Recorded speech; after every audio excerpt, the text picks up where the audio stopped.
Dead demon D destruction. So പേര് കുറച്ച് ഫണ്ണിയാണ്, അതുപോലെ തന്നെ വളരെ എന്താ പറയുക ഇതായിട്ടുള്ള ഒരു പ്രത്യേക ടൈപ്പ് ഒരു പേരാണല്ലേ. ഗുഡ് നൈറ്റ് പുൻപുൺ അല്ലെങ്കിൽ ഒസയാമി പുൻപുൺ എന്ന മോസ്റ്റ് ഫേമസ് മാങ്കയുടെ ക്രിയേറ്ററായ ഈനോ അസാനോയുടെ വേറൊരു വർക്കാണ് ഡെഡ് ഡീമൺ ഡി ഡിസ്ട്രക്ഷൻ എന്ന് പറയുന്നത്. സോ ഈ ആനിമെ എന്ന് പറയുന്നത് ഇതിൻ്റെ മാങ്ക ഭയങ്കര ഫേമസ് ആണ്. അതുപോലെ വളരെ അൺഎക്സ്പെക്റ്റഡ് ആയിട്ടാണ് ഇതിൻ്റെ ആനിമെ അഡാപ്റ്റേഷൻ ഇറങ്ങിയതും. ഇതിലെ ഫസ്റ്റ് എപ്പിസോഡ് 00 എന്നാണ് സ്റ്റാർട്ട് ചെയ്യുന്നത്. സോ ഞാൻ പറയാൻ പോകുന്നത് നിങ്ങൾ ശ്രദ്ധിച്ച് കേൾക്കുക. Don't watch episode 00. കാരണം എപ്പിസോഡ് 00 തുടങ്ങുന്നത് മാങ്ക ചാപ്റ്ററായ 90 മുതൽ 96 വരെയുള്ള സ്റ്റോറി ആയിട്ടാണ് അത് വരുന്നത്. എനിക്കറിയില്ല സത്യം പറഞ്ഞാൽ എന്തിനാണ് ആ ഒരു രീതിയിൽ അവർ ഇറക്കിയിരിക്കുന്നതെന്ന്. ഭയങ്കര മേജർ സ്പോയിലറാണ് ഈ എപ്പിസോഡ് 00-ലുള്ളത്. കാരണം ആ ഒരു മാങ്ക നിങ്ങൾ വായിച്ചിട്ട് മുന്നോട്ട് പോവുകയാണെങ്കിൽ നമ്മൾ ഭയങ്കര ഇൻട്രീഗിങ് ആയിരിക്കും, എന്താ സംഭവിക്കാൻ പോകുന്നത്, അല്ലെങ്കിൽ ഇങ്ങനെ ഒരു ക്യാരക്ടർ ഇങ്ങനെ അവന് ഒരുപാട് ഭയങ്കര മിസ്റ്റീരിയസ് ആയിട്ടുള്ള കുറേ സംഭവങ്ങളുണ്ട്. അപ്പോൾ ആ ഒരു 90s ചാപ്റ്ററിലേക്ക് എത്തിക്കഴിയുമ്പോൾ നമുക്ക് കിട്ടുന്ന ഒരു ഒരു ഫീലുണ്ട്, ഇത് ഇങ്ങനെയാണോ എന്നുള്ള സംഭവമുണ്ട്. പക്ഷേ ഈ ആനിമെ തുടങ്ങുന്നത് സത്യം പറഞ്ഞു കഴിഞ്ഞാൽ ഇതിൻ്റെ തുടക്കം തന്നെ ആ ഒരു ട്വിസ്റ്റും ആ ഒരു സംഭവം പൊളിച്ചടങ്ങിക്കൊണ്ടാണ് ഇതിൻ്റെ 00 എപ്പിസോഡ് തുടങ്ങുന്നത്. So definitely don't watch the episode 00.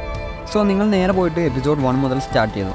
So നമ്മുടെ സ്റ്റോറി പ്രമേസ് എന്താണെന്ന് വെച്ച് കഴിഞ്ഞാൽ 3 വർഷം മുൻപ് ടോക്കിയോയിൽ ഒരു ഏലിയൻ ഇൻവേഷൻ സംഭവിക്കുന്നു. ഒരു വലിയ ഏലിയൻ മദർഷിപ്പ് വന്നിട്ട് ടോക്കിയോ ഫുൾ കവർ ചെയ്യുകയാണ്. സോ അവിടെയുള്ളവരുടെ ലൈഫ് മൊത്തം ചേഞ്ച് ആവുന്നു. ബട്ട് ഇവൻച്വലി എല്ലാവരും ഓക്കെ ആവുന്നു. എല്ലാവരും അവരവരുടെ ലൈഫ് ഡെയിലി ആക്ടിവിറ്റീസൊക്കെ ആയിട്ട് മുന്നോട്ട് പോകുന്നു. അങ്ങനെ ആ ഒരു ഇത് വന്നെങ്കിൽ കൂടിയും അത് അത്ര അഫക്റ്റ് ചെയ്തിരുന്നു, നല്ല രീതിയിൽ അഫക്റ്റ് ചെയ്തിരുന്നെങ്കിൽ കൂടിയും എല്ലാവരും അതിൽ നിന്നൊക്കെ റിക്കവറായി ഇങ്ങനെ മുന്നോട്ട് പോകുന്ന രീതിയിലേക്ക് ആയി പോകുന്നു. ആ ഷിപ്പ് ഒരിക്കലും അവിടെ ആ ടോക്കിയോ സിറ്റിയിൽ ലാൻഡ് ചെയ്യുന്നില്ല, മറിച്ച് അതിൻ്റെ ടോപ്പിലായിട്ട് ഇങ്ങനെ നിൽക്കുകയാണ്, അവരുടെ സണ്ണിനെല്ലാം കവർ ചെയ്തിട്ട്. അങ്ങനെ അതിൽ നിന്ന് ചെറിയ സ്മാൾ വെഹിക്കിളിൽ ഈ ഏലിയൻസ് ഓരോന്നായി താഴേക്ക് വരാൻ തുടങ്ങുന്നു. അങ്ങനെ അത്ര എളുപ്പത്തിലൊന്നും അവർ താഴത്തേക്ക് എത്തുന്നില്ല. അവിടെ മിലിറ്ററി ട്രൂപ്സ് ഉണ്ട്, അപ്പോൾ അവരെല്ലാം ഫൈറ്റ് ചെയ്തിട്ടാണ് എത്തുന്നത്. അപ്പോൾ ഈ ഏലിയൻസ് വന്നതുകൊണ്ട് അവിടെ ജപ്പാനിനോ അതുപോലെ തന്നെ ബാക്കിയുള്ള വേൾഡിനോ ഒന്നും തന്നെ സംഭവിക്കുന്നില്ല.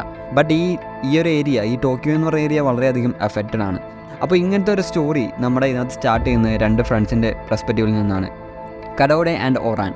അപ്പോൾ ഇവർ രണ്ടുപേരാണ് മെയിൻ ക്യാരക്ടേഴ്സ് ആയിട്ട് വരുന്നത്. സോ ഇവരുടെ ലൈഫും ഏലിയൻസ് വന്നതുകൊണ്ട് അവിടെ മാറിയ കാര്യങ്ങളും എല്ലാം കൊണ്ടും വളരെ പ്രോബ്ലമാറ്റിക് ആയ ഒരു വേൾഡിലാണ് ഇവരുള്ളത്. സോ ഇവർക്ക് ഇനി ഫേസ് ചെയ്യേണ്ടി വരുന്നത് എന്താണെന്ന് വെച്ച് കഴിഞ്ഞാൽ ഇവർ രണ്ടൊരു കിഡ്സ് ആയിരുന്നു ഈ സംഭവം നടക്കുമ്പോൾ. അപ്പോൾ വളരെ അൺപ്രഡിക്റ്റബിൾ ആയിട്ടുള്ള ഒരു സ്റ്റേബിൾ ആയിട്ടുള്ള ഒരു ഫ്യൂച്ചർ അഡൾട്ട്ഹുഡ് ലൈഫിലേക്കാണ് ഇവർ പോകുന്നത്. അതിനിടയിലേക്ക് ഈ ഏലിയൻസ് വന്നിരിക്കുന്നു. അപ്പോൾ എന്താണ് ചെയ്യേണ്ടത്, എങ്ങനെയാണ് ജീവിക്കേണ്ടത് എന്നുള്ളൊരു ഐഡിയ ഒന്നും ഇവർക്കില്ല.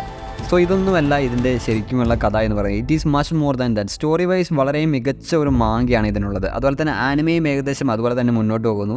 ഈ ഏലിയൻ ഇൻവേഷൻ സ്റ്റോറി ആയിട്ട് ഇറ്റ് സ്പീക്ക് എന്ന് പറയില്ല, അതുപോലെയാണ് നല്ല രീതിയിൽ ക്യാരക്ടർ ഡ്രിവൺ ആയിട്ടുള്ള ഒരു സ്റ്റോറിയാണ് ഇതിനുള്ളത്.